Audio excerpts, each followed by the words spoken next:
Assalamualaikum warahmatullahi wabarakatuh. Hai orang-orang yang beriman, janganlah suatu kaum mengejek kaum yang lain. Boleh jadi mereka yang diejek lebih baik dari mereka yang mengejek. Quran Surah Al-Hujurat ayat 11. Dalam kondisi terdesak, sibuk maupun panik, kebanyakan orang lepas kendali dalam berbicara. Terutama mereka yang ringan mulutnya akan mudah melontarkan perkataan-perkataan kasar begitu saja. Ucapannya terasa racun, tutur katanya umpama tuba. Padahal semua orang punya hati yang sudah sepantasnya untuk dihargai dan dihormati seperti layaknya manusia yang bermartabat. Lidah memang tidak bertulang. Begitu banyak orang yang sukses berkat kepiawaian menjinakkan lidah. Namun tidak sedikit yang terjerumus ke jurang kebinasaan ketika tergelincir mempergunakan lidah. Sebagaimana dunia yang teramat tua ini sudah banyak mencatat ketajaman lidah yang berujung tragedi. Setiap lembar episode kehidupan selalu menawarkan dua pilihan, baik atau buruk. Selanjutnya manusialah yang harus berusaha untuk memilah dan memilih secara bijaksana. Meninggal dunia secara su'ul khatimah memang menyisakan pilu yang mengiris kalbu. Apalagi derita menjadi berita yang hangat diperbincangkan masyarakat. Sungguh pun demikian, akan selalu ada ibrah bagi orang-orang yang mau mengambil pelajaran. Di sudut kota pada siang yang sibuk dan melelahkan, semua orang berpacu mengejar detik per detik yang bergerak begitu cepat. Istirahat siang yang singkat segera dimanfaatkan untuk memenuhi tuntutan perut, lagi-lagi dengan segala ketergesaan. Sebut saja Utia, sangat repot meladeni pembeli. Masakan sotonya cukup mengena di selera pelanggan, sehingga pada jam-jam makan pengunjung warung langsung membludak. Maka terjadi kesibukan yang luar biasa. Apalagi tiap pembeli minta untuk dilayani terlebih dahulu. Maklum, lambung mereka sedang keroncongan. Suasana ramai tampaknya begitu akrab dalam irama kehidupan lelaki 30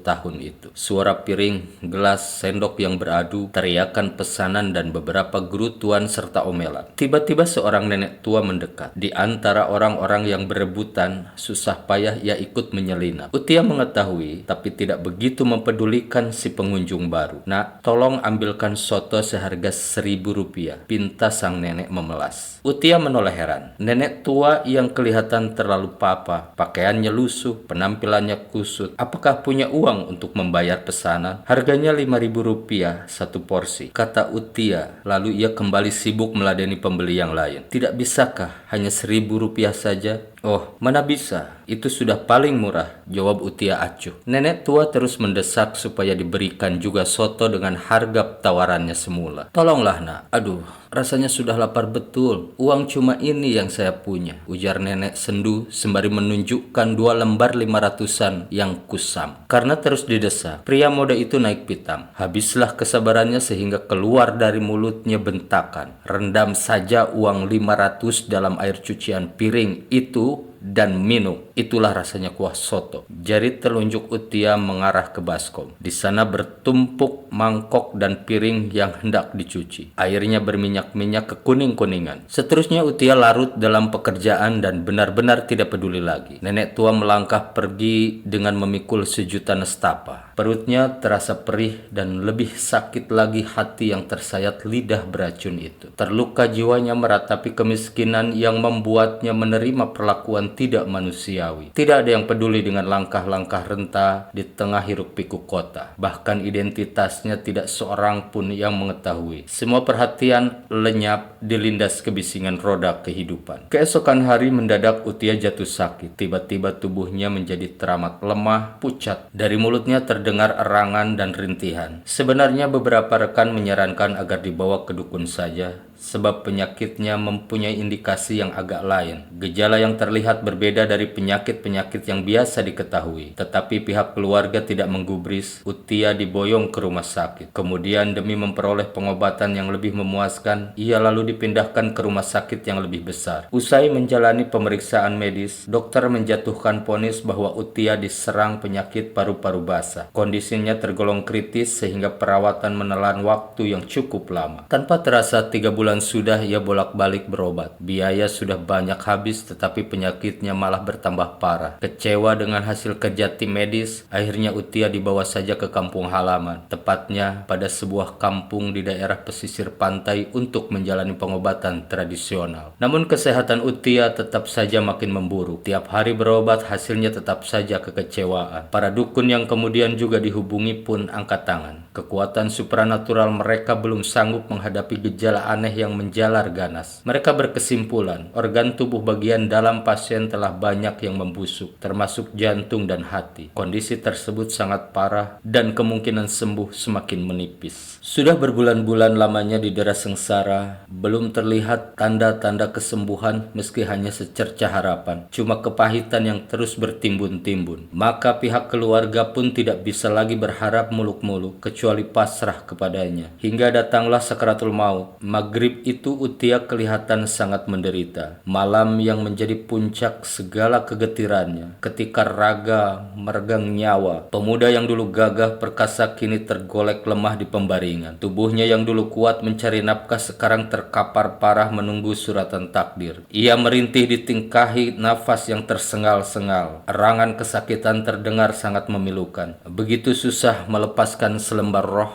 kehidupan untuk berpisah dari tubuh yang lusuh. Ronak keperihan membias di wajah piasnya. Perjuangan keras antara hidup atau mati. Namun bukan perkara mudah memisahkan nyawa dari raga, sekalipun sudah demikian rapuh. Seolah di tubuh Utia tengah berlangsung pertarungan dahsyat antara dua kekuatan gaib, di mana masing-masing pihak berjuang untuk saling mengalahkan. Ketika malaikat maut berusaha mencabut roh, seperti ada kekuatan lain yang justru menahannya. Sebab itu terlihatlah tarik ulur kematian yang berlangsung memakan waktu yang sangat panjang. Proses sakaratul maut yang benar-benar berat. Semenjak usai sholat maghrib hingga pukul 6 pagi, semalaman berjam-jam jasad keropos Utia meradang menahan siksa. Seperti ungkapan orang, hidup segan mati tak mau. Dibilang hidup, tubuhnya benar-benar tanpa tenaga. Dibilang mati, masih ada nafas yang tersisa. Berita mengenai kondisi Utia menyebar cepat dari mulut ke mulut, sehingga para pelayat terus mengalir ke rumah duka. Tiba di sana mereka juga tidak mampu berbuat banyak selain memanjatkan doa yang tulus dan suci. Semoga Tuhan berkenan mengampuni segala dosa-dosa serta segera mengakhiri penderitaannya. Kemudian suara bacaan Yasin membahana, mengiringi kepenantian tak pasti, entah kapan azal akan datang menjelang. Sementara pelayat terus berdatangan menyaksikan kejadian ganjil tersebut. Doa-doa dan yasinan terus mengumandang, malahan semakin keras.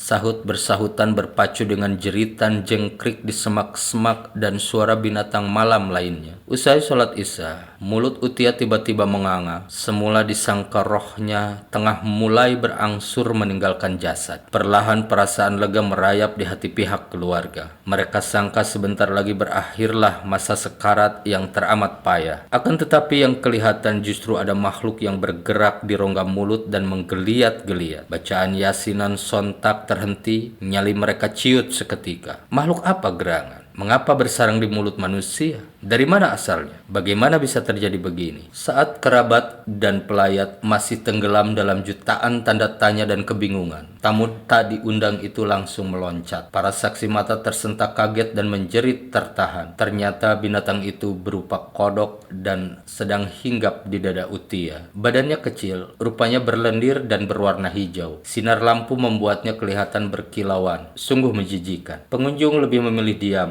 terpaku tanpa melakukan apapun. Mereka hanya tergidik ngeri. Binatang menjijikan keluar dari mulut. Sungguh peristiwa yang menyeramkan. Dengan perasaan kaget bercampur geram, bapak mertuanya bangkit dan kemudian si kodok kecil diambil. Ketika mengangkat, terasa suatu hal yang aneh. Tubuh kodok yang sebenarnya berukuran kecil akan tetapi terasa berat dari biasanya. Daripada menimbulkan fitnah dan menebarkan ketakutan, binatang itu dibawa ke belakang rumah. Di sana ia diguyur minyak tanah lalu disulut dengan api, dan biar kodok kecil terpaksa dibakar hidup-hidup. Aroma daging gosong segera menyambar, menusuk penciuman. Pukul 6 pagi hari, Utia menghembuskan nafas terakhir, maka selesailah sakaratul maut panjang yang memilukan. Penyelenggaraan jenazah dilakukan dengan segera dan sebaik mungkin. Almarhum dimakamkan pada sebuah bukit agak jauh dari kampung asalnya. Setelah dikuburkan, pelayat pun pulang ke rumah masing-masing dengan perasaan haru biru. Peristiwa ini terjadi sekitar tahun 2000-an. Masih segar diingatan para penduduk negeri tersebut hingga sekarang. Setiap manusia pernah melakukan kekeliruan. Sayangnya, tidak semuanya pula yang mampu meraih kesempatan untuk memperbaiki kesalahan. Walau bagaimanapun jua segenap kerabat, sahabat, teman, dan handai taulan mengharapkan kelapangan baginya di alam sana. Mungkin di dunia ia menderita, semoga di akhirat memperoleh limpahan kasih sayang Allah. Maha suci Allah atas segala hikmah-hikmah kebenaran dan keadilan dari duka dan derita yang ditimpakan pada hamba-hambanya. Semoga kita termasuk orang-orang yang istiqomah dan menempuh jalan keselamatan, bahagia di dunia dan di akhirat. Demikian, semoga bermanfaat. Wassalamualaikum warahmatullahi wabarakatuh.